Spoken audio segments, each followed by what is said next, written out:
हरे कृष्णा। आप सभी को कार्तिक मास की हार्दिक शुभकामनाएं। आप सभी का दिन शुभ और मंगलमय हो। आज सुनिए कार्तिक मास महात्म्य में आगे का अध्याय 12। आज के अध्याय की शुरुआत हम भगवान विष्णु जी की एक कहानी से करते हैं।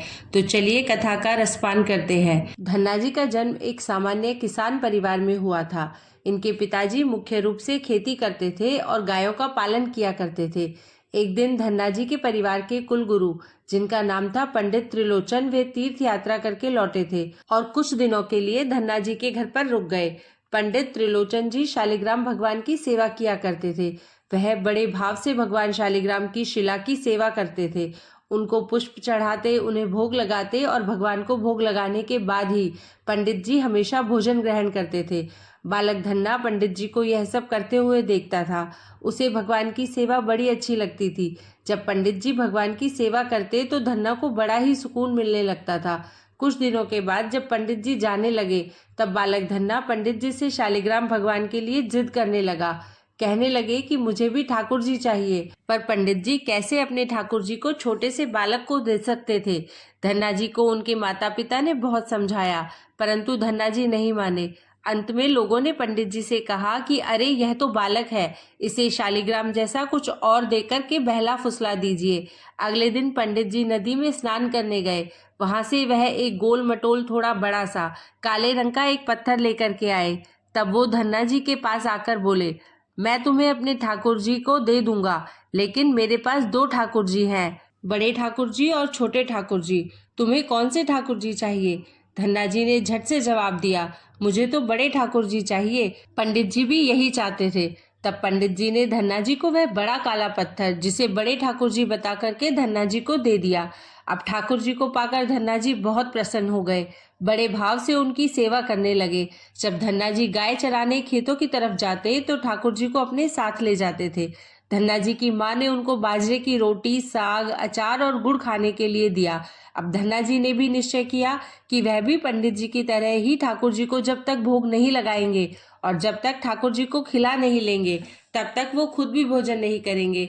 धन्ना जी जब खेत में पहुंचे तो प्रेम से ठाकुर जी को पुकार करके कहने लगे कि ठाकुर जी, जब तक आप भोग नहीं लगाएंगे तब तक मैं भोग नहीं लगाऊंगा। धन्ना जी ने निश्चय किया कि जब तक ठाकुर जी प्रकट होकर भोग नहीं लगाते, वह भी भोजन का एक टुकड़ा ग्रहण नहीं करेंगे। जब ठाकुर जी ने भोग नहीं लगाया तो धन्ना जी ने शाम को वह रोटी गाय को खिला दी। 3 दिन तक ऐसा ही चलता रहा। ना ठाकुर जी भोग लगाते और ना धन्ना जी भोजन करते थे। चौथे दिन की बात है, धन्ना जी की माता फिर से रोटी लेकर आई। अब धन्ना जी के खेतों में जोर जोर से धन्ना जी जाकर रोने लगे और ठाकुर जी से गुहार लगाने लगे। धन्ना जी बोले, आप तो बड़े ठाकुर जी हैं, आपको तो लोग रोज 56 प्रकार का भोजन खिलाते होंगे, परंतु मैं तो बालक हूँ, 3 दिन से भूखा हूँ और परेशान हूँ। आपको मुझ पर दया भी नहीं आई क्या? मुझ पर दया करके ही थोड़ा भोग लगा लो, जिससे मैं भी कुछ खा सकूं, क्योंकि पंडित जी ने कहा था कि आपको खिलाए बिना मैं कुछ नहीं खा सकता। इसलिए पहले आप खा लो, इसके बाद ही मैं खाऊंगा। धन्ना जी की भोलेपन से की गई प्रार्थना को सुनकर भगवान श्री कृष्ण साक्षात प्रकट हो गए। अपने ठाकुर जी को देखकर धन्ना जी बहुत प्रसन्न हो गए। उन्होंने ठाकुर जी को माँ की दी हुई बाजरे की रोटी, साग और गुड़ खाने को दे दिया। ठाकुर जी बड़े चाव से रोटी खाने लगे। 4 रोटियों में से 2 रोटी ठाकुर जी ने खा ली। अब ठाकुर जी तीसरी रोटी को खाने लगे, तब धन्ना जी ने उनका हाथ पकड़ लिया और कहा, सारी रोटियां आप ही खा जाएंगे क्या? मुझे भी तो भूख लगी है। अगर सारी रोटी आप खा लेंगे तो मैं कैसे खाऊंगा? मैं तो कई दिनों से भूखा हूँ, मैंने कुछ भी नहीं खाया है। 2 रोटी आपने खा ली, अब 2 रोटी मेरे लिए छोड़ दो। इसके बाद ठाकुर जी मुस्कुराने लगे और बची हुई 2 रोटियां धन्ना जी ने खाई, जो ठाकुर जी ने छोड़ी थी। अब तो उनका यह रोज का नियम बन गया। धन्ना जी जब भी गाय चराने जाते तो भोजन खेत में जाकर के ठाकुर जी के साथ ही करते थे। एक दिन ठाकुर जी ने धन्ना जी से कहा कि तुम रोज मुझे रोटी खिलाते हो, मैं मुफ्त में रोटी नहीं खाना चाहता, मैं तुम्हारा कोई काम कर दिया करूंगा। धन्ना जी ने कहा, मैं तो बालक हूँ, केवल गाय ही चराता हूँ, मैं आपको क्या काम बता सकता हूँ। तब ठाकुर जी ने कहा कि मैं तुम्हारी गाय ही चरा दिया करूंगा। उस दिन के बाद से ठाकुर जी धन्ना जी की गाय चराने लगे। एक दिन धन्ना जी ने ठाकुर जी से पूछा, आप मुझे अपने हृदय से क्यों नहीं लगाते? तब ठाकुर जी ने कहा, मैं तुम्हें प्रत्यक्ष हो गया हूँ, लेकिन पूरी तरह से मैं तब मिलता हूँ जब कोई सद्गुरु जीव को अपना लेता है। अभी तुमने अपने किसी गुरु की शरणागति ग्रहण नहीं की है, इसलिए मैं तुम्हें अपने हृदय से नहीं लगा सकता। तब धन्ना जी बोले, मैं तो जानता नहीं कि गुरु किसे कहते हैं, फिर मैं अपना गुरु कैसे बनाऊं? ठाकुर जी बोले, काशी में जगत गुरु श्री रामानंद आचार्य मेरे ही स्वरूप में विराजमान है, तुम जाकर उनकी शरण ग्रहण करो। ठाकुर जी के कहने के अनुसार धन्ना जी ने काशी जाकर रामानंद आचार्य जी की शरणागति ग्रहण की। उस समय धन्ना जी की आयु लगभग 15-16 साल के आसपास थी। श्रीमान श्री रामानंद आचार्य जी ने धन्ना जी को अपने शिष्य के रूप में स्वीकार कर लिया और उन्हें आदेश दिया कि अब तुम अपने घर चले जाओ। धन्ना जी बोले, गुरुजी, अब मैं घर नहीं जाना चाहता, आप मुझे घर जाने का आदेश क्यों दे रहे हैं? गुरुजी बोले, अगर तुम यहाँ रहकर भजन करोगे तो केवल तुम्हारा ही कल्याण होगा, लेकिन अगर तुम अपने घर जाकर खेती किसानी करते हुए अपने माता पिता की सेवा करते हुए भजन करोगे तो तुम्हारे साथ कई जीवन का उद्धार हो जाएगा।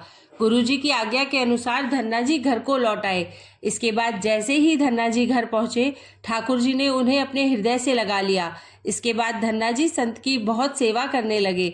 जब भी उनके गांव में कोई साधु संत आता, धन्ना जी उन्हें अपने घर में ले आते और बड़े प्रेम से उनकी सेवा करते, उन्हें भोजन खिलाते थे।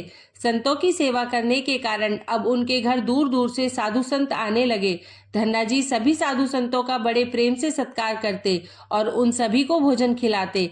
एक दिन की बात है, धन्ना जी के पिताजी ने धन्ना जी से कहा कि देखो धन्ना, हम लोग गृहस्थ हैं, यदि महीने में एक आध बार कोई साधु आ जाए तो हम उसकी सेवा भी करेंगे, लेकिन तुम्हारी इन साधुओं से ऐसी दोस्ती हो गई है कि हर दूसरे दिन कोई न कोई साधु चला आता है और अपने साथ एक दो साधुओं को भी ले आता है। यह ठीक नहीं है। हम अपनी खेती बाड़ी का काम करें या इन साधुओं की सेवा करें।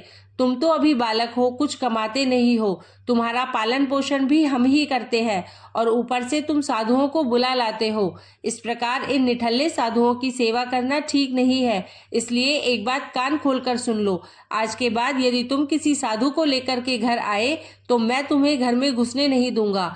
तुम्हें अगर साधुओं की सेवा करनी है तो पहले कुछ कमाई करो, फिर अपनी कमाई से साधुओं की सेवा करना। पिताजी की बात को सुनकर धन्ना जी उदास हो गए और चुपचाप खड़े हो गए। तब पिताजी ने धन्ना को डांटते हुए कहा, आज के बाद किसी साधु को घर में लेकर के मत आना और जाओ खेत में गेहूं बोकर के आ जाओ। खेत तैयार है, बोरी में गेहूं का बीज रखा है, इसे बैलगाड़ी में ला दो, ले जाओ और खेत बो दो। धन्ना जी ने बैलगाड़ी में गेहूं रखा और खेत में बोने के लिए चल दिए। धन्ना जी थोड़ी ही दूर चले थे कि उन्हें मार्ग में कुछ साधुओं की टोली आती दिखाई दी। धन्ना जी ने बैलगाड़ी से उतरकर उन साधुओं को साष्टांग प्रणाम किया।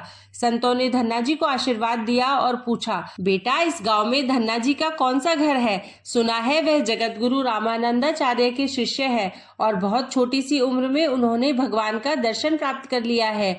हम भी उनका दर्शन करना चाहते हैं।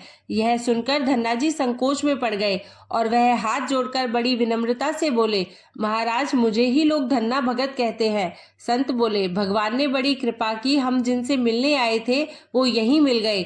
निश्चित आप ऐसे ही भक्त हैं जैसा आपके विषय में सुना था। कितनी विनम्रता है आप में। चलिए आपके घर चलते हैं, वहीं बैठकर आपसे चर्चा करेंगे और ढेर सारी बातें करेंगे। धन्ना जी ने सोचा, अभी पिताजी ने साधुओं को घर लाने से मना किया है। यदि मैं खेतों में बीज बोने के बजाय इन साधु संतों को घर ले गया तो पिताजी आसमान सर पर उठा लेंगे और इन साधुओं को भी भगा देंगे। तब धन्ना जी कुछ विचार करके बोले, महाराज, अभी घर में कोई नहीं है, मैं भी खेतों की तरफ जा रहा हूँ, आप भी मेरे साथ वहीं चलिए। संत बोले, ठीक है, हमें तो आपसे मिलना था और आप जहाँ भी ले चले हम वहीं चलेंगे। फिर धन्ना जी उन सभी को खेत पर लेकर के चले गए। खेत में एक पेड़ के नीचे बने हुए चबूतरे पर साधुओं को बैठा करके बोले, महाराज, आप यहीं पर कुछ देर तक विश्राम कीजिए, तब तक मैं आपके लिए भोजन पानी की व्यवस्था करता हूँ। इतना कहकर धन्ना जी वहां से बैलगाड़ी लेकर के चले गए। बैलगाड़ी लेकर धन्ना जी सीधे बनिया की दुकान पर जा पहुंचे।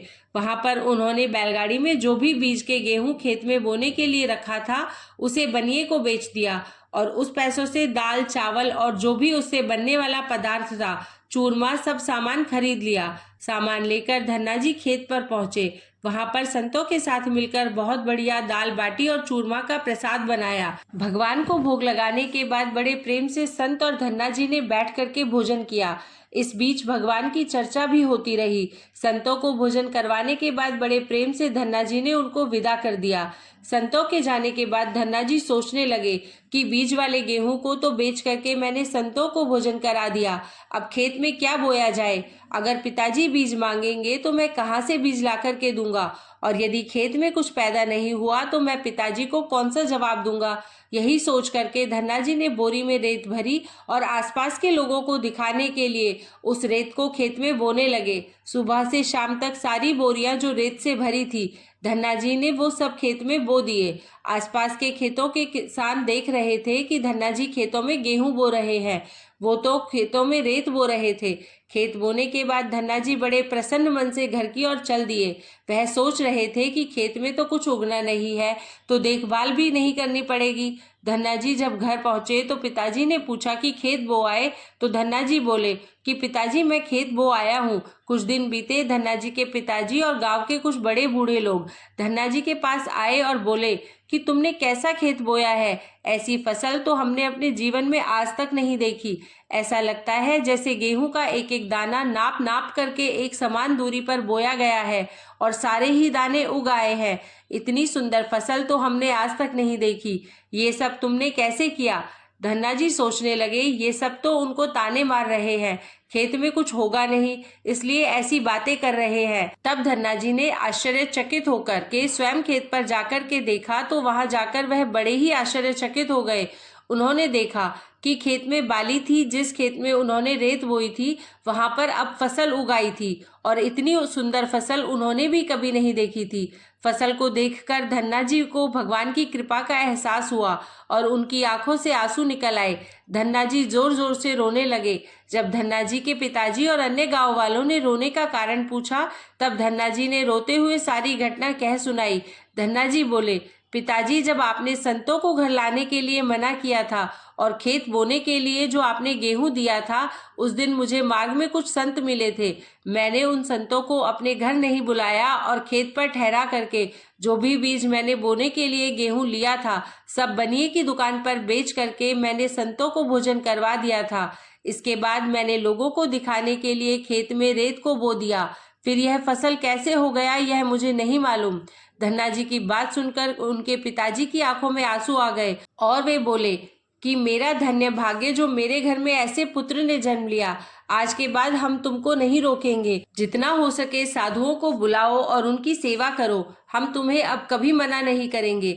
आज से मैं भगवान की भक्ति किया करूंगा और तुम्हारे साथ संतों की सेवा करूंगा। इसके बाद धन्ना जी और उनके परिवार वाले खूब संतों की सेवा करने लगे। कुछ समय बाद धन्ना जी की उगाई हुई फसल को काटने का समय आ गया। उस समय उतनी ही खेती से पहले से 50 गुना ज्यादा गेहूं निकला। यह गेहूं इतना ज्यादा था कि उसे रखने तक की जगह नहीं बची थी। गांव के सभी लोग धन्ना जी की फसल देख करके आश्चर्यचकित हो गए और सभी आश्चर्य करने लगे थे। अब धन्ना जी और उनका परिवार अपनी क्षमता के अनुसार खूब संतों की सेवा करने लगा और भगवान की भक्ति करने लगे। उनके घर हमेशा साधु संतों का तांता लगा रहता था। साधु संतों की बड़ी बड़ी जमातें आई। धन्ना जी बड़े प्रेम से उन सभी का आदर सत्कार करते थे। अब धन्ना जी जब भी खेतों में फसल बोते ऐसे ही फसल होने लगी। अब धन्ना जी अपने गांव में एक बड़े किसान बन गए। गांव के सभी लोग धन्ना जी को चमत्कारी संत मानने लगे और उनके खेतों की मिट्टी को भी चमत्कारी मानने लगे। अब जिन लोगों के खेतों में पर्याप्त फसल नहीं होती वह लोग धन्ना जी के खेतों की मिट्टी को ले जा करके अपने खेतों में छींट लेते, जिससे उनकी फसल भी अच्छी होने लगी। चारों तरफ धन्ना जी की जय जयकार होने लगी। एक बार भगवान ने धन्ना जी की परीक्षा लेना चाहा। धन्ना जी के गांव में अकाल पड़ गया। धन्ना जी बड़े किसान थे, उनके पास बहुत खेती थी और अन्न के भंडार भरे थे। अकाल पड़ने के कारण उनके गांव और आसपास के क्षेत्र के ब्राह्मण, संत, गरीब और जरूरतमंद लोग धन्ना जी के पास मदद की उम्मीद से आने लगे। धन्ना जी भी उन्हें दोनों हाथों से भंडार लुटाने लगे। कभी कोई जरूरतमंद उनके घर से खाली हाथ नहीं लौटा। धीरे धीरे धन्ना जी का भंडार समाप्त होने लगा, परंतु धन्ना जी ने निश्चय किया कि जब तक उनका सामर्थ्य है वह किसी भी जरूरतमंद को निराश नहीं करेंगे और सब कुछ बेचकर उन लोगों की मदद करेंगे। धन्ना जी की संत सेवा से प्रसन्न होकर एक दिन उनके पास संत के भेष में स्वयं ठाकुर जी आ गए। संत ने उन्हें तुम्बा कमंडल बना करके दिया और कुछ लौकी के बीज दिए और उन्होंने कहा कि धन्ना जी इन बीजों को अपने खेत में बो दो और जब यह फसल पक जाए तो उनसे जो भी प्राप्त हो उसे लोगों की सेवा में खर्च कर देना। धन्ना जी ने ऐसा ही किया। संत की आज्ञा से उन्होंने तुम्बा के बीज खेतों में बो दिए। गांव के लोग कहने लगे, लगता है धन्ना जी पागल हो गए हैं, ऐसे भीषण काल में फसल बो रहे हैं और वह भी तुम्बा की। इस कड़वी तुम्बा को तो पशु भी नहीं खाते, यह तो केवल कमंडल बनाने के काम में आता है। ऐसी फसल यदि पैदा भी हो गई तो उसका क्या फायदा होगा। परंतु धन्ना जी ने संत के कहने के अनुसार अपने खेतों में तुम्बा और लौकी के बीज बो दिए। कुछ दिन बाद तुम्बा की फसल उगाई। सभी लोग कहने लगे कि ऐसे भीषण अकाल में बिना पानी के कोई फसल कैसे उग सकती है। कुछ ही दिनों में धन्ना जी का खेत हरा भरा हो गया। इसी बीच धन्ना जी जरूरतमंदों की सेवा करते रहे। धन्ना जी ने अपना सारा अन्न भंडार लुटा दिया। उनके घर में जो भी फसल के बीज रखे थे वह सब उन्होंने संतों को भोजन के लिए दान कर दिया। अब उनके पास अपने परिवार के गुजारे के लायक भी अन्न नहीं बचा था। गांव के लोग कहने लगे, बड़ा मूर्ख है जो सारा अन्न लुटा दिया, अपने परिवार के लिए कुछ भी नहीं रखा और इसने फसल में बोई तो तुम्बा जिसे कोई खा भी नहीं सकता। धन्ना जी को लोगों की बातों से कोई फर्क नहीं पड़ा। वो तो भगवान का नाम लेते रहते और लोगों की मदद करते रहते थे। एक दिन ऐसा आया जब धन्ना जी के खेतों में लगी फसल पक गई। उनके खेत में बड़े बड़े तुम्बा के फल दिख रहे थे। धन्ना जी ने सोचा, अब दान करने को तो कुछ भी नहीं है, अब इन तुम्बा से कमंडल बनाकर संतों को दे दिया करूंगा। धन्ना जी खेतों में लगे सभी तुम्बा के फल तोड़कर घर ले आए। जैसे ही उन्होंने एक तुम्बा को कमंडल बनाने के लिए काटा, उन्होंने देखा कि तुम्बा हीरे, मोती, जवाहरात और कीमती रत्नों से भरा हुआ था। तुम्बा को कीमती रत्नों से भरा हुआ देखकर वो आश्चर्यचकित रह गए। उनके पास तो तुम्बा की पूरी फसल थी। उन्होंने देखा सभी तुम्बा में ऐसे ही कीमती रत्न भरे हुए थे। अब उनके पास इतने कीमती रत्न और जवाहरात हो गए जितना किसी राजा के पास शायद ही हो। इस चमत्कार को देखने के बाद धन्ना जी को उन संत की याद आई जिन्होंने उन्हें तुम्बा के बीज दिए थे। संत ने कहा था कि इस फसल से जो भी प्राप्त हो उससे लोगों की सेवा करना। अब धन्ना जी उस धन से लोगों की सेवा करने लगे। फिर वह दोनों हाथों से लोगों की मदद करने लगे। उस समय वह अकाल कई वर्षों तक चला। उस समय धन्ना जी ने अपने घर पर और आसपास कई गांवों में लंगर शुरू करवा दिया। आसपास के सैकड़ों गांव के लाखों लोग बरसों तक धन्ना जी के लंगर में तीनों समय का भोजन किया करते थे।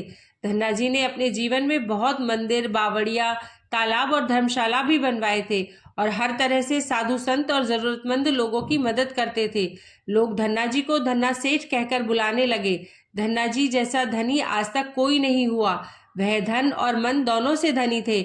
आज भी उनके नाम पर धनी लोगों को धन्ना सेठ की पदवी दी जाती है और कहा जाता है, क्या तुम धन्ना सेठ हो गए हो? यदि भगवान की कृपा जिस व्यक्ति पर हो जाए और उनका आशीर्वाद जिनको प्राप्त हो जाए तो उनके लिए जीवन में कुछ भी असंभव नहीं होता, सब संभव हो जाता है। भगवान की कृपा धन्ना पर बनी और धन्ना जी धन्ना से धन्ना सेठ बन गया। आप सभी को यह कहानी कैसी लगी है एक प्यारा सा कमेंट करके जरूर बताइएगा। जय श्री कृष्णा। अब आइए श्रवण करते हैं आज का अध्याय। इतनी कथा भक्ति पूर्वक सुनने के बाद महाराज पृथु ने नारद जी से निवेदन किया, हे देवर्षि, आप सर्व ज्ञाता है और मैं अज्ञानी। अब आप कृपा करके संतान वृद्धि तथा सुख संपत्ति देने वाली महाविद्या, महामाया, महामेघा, महास्मृति, महामोहा, महादेवी, महाईश्वरी तथा सर्व ईश्वरी अहोई देवी की उत्पत्ति तथा इनका व्रत कब और कैसे किया जाता है, इस बारे में हमें विस्तार पूर्वक बतलाइए। महाराज पृथु द्वारा इस प्रकार प्रार्थना किए जाने पर नारद जी एक प्राचीन कथा सुनाते हुए बोले, हे राजन, एक समय कलिकाल में बड़ा भारी दुर्भिक्ष, बड़ा भीषण अकाल और महामारी फैलने से अनेक व्यक्तियों की अकाल मृत्यु हुई। तब सब लोग इस विपत्ति से छुटकारा पाने का उपाय सोचने लगे। अंत में निश्चय करके कार्तिक कृष्ण सप्तमी को सबने व्रत रखा। व्रत के प्रभाव से सायकाल चामुंडा देवी हाथ में नरमुंड लिए प्रकट होकर कहने लगी, मैं रुद्र सहित विहार करने के लिए यहाँ आई हूँ, परंतु समस्त संसार में पाप छाया हुआ है। ब्राह्मण वेदहीन, क्षत्रिय सामर्थ्यहीन तथा वैश्य और शूद्र धर्महीन हो गए हैं।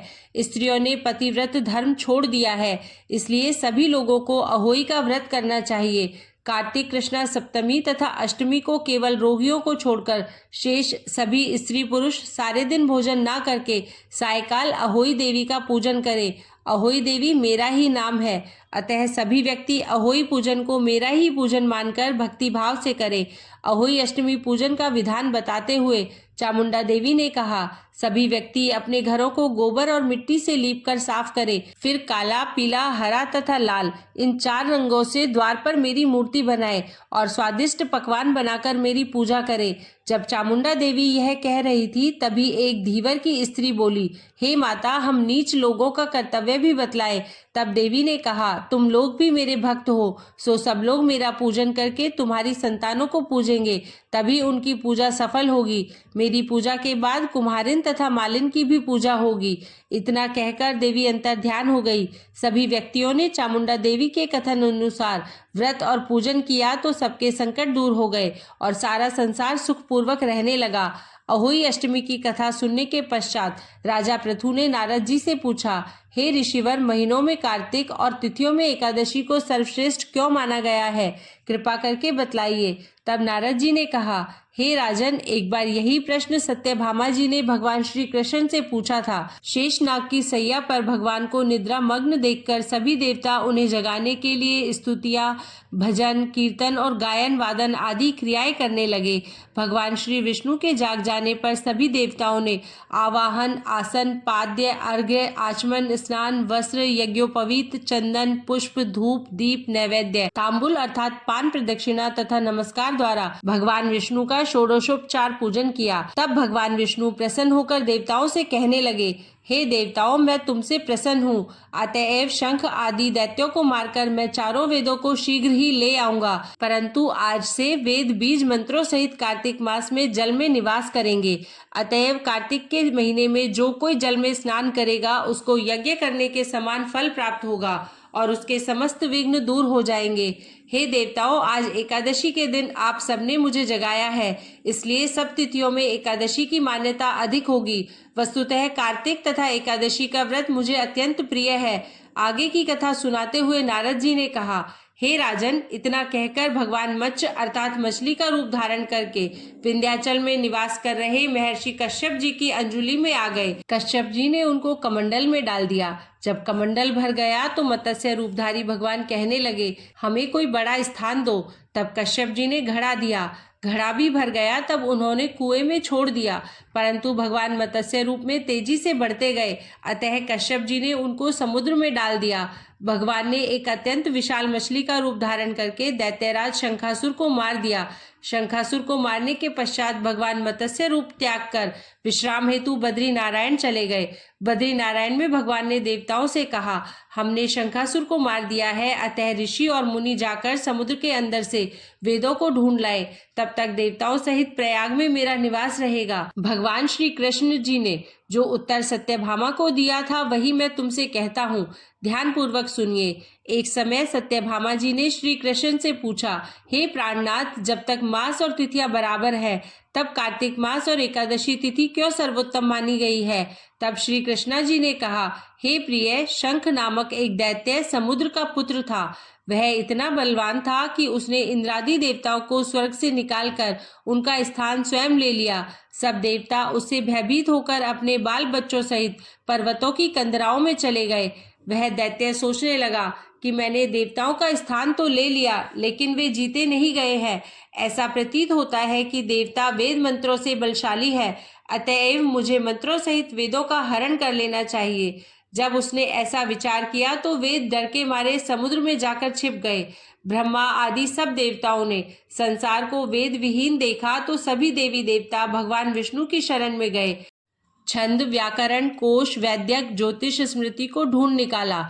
जिस वेद का जो भाग जिस ऋषि को मिला तब से वह भाग उसी ऋषि का माना जाता है। इसके बाद समस्त ऋषि ब्रह्मादि देवताओं सहित प्रयाग आए और उन्हें वहां पर अश्वमेध यज्ञ कराया। इसलिए प्रयाग को तीर्थ का राजा कहा जाता है। प्रयागराज में स्नान, दान तथा यज्ञादि करने वालों के जन्म जन्मांतर के पाप समूल नष्ट हो जाते हैं और वे मोक्ष के अधिकारी बन जाते हैं, इसमें संदेह नहीं। आगे का वृतांत आप सभी आगे के अध्याय में सुनिएगा। तब तक के लिए जय श्री कृष्णा, राधे राधे।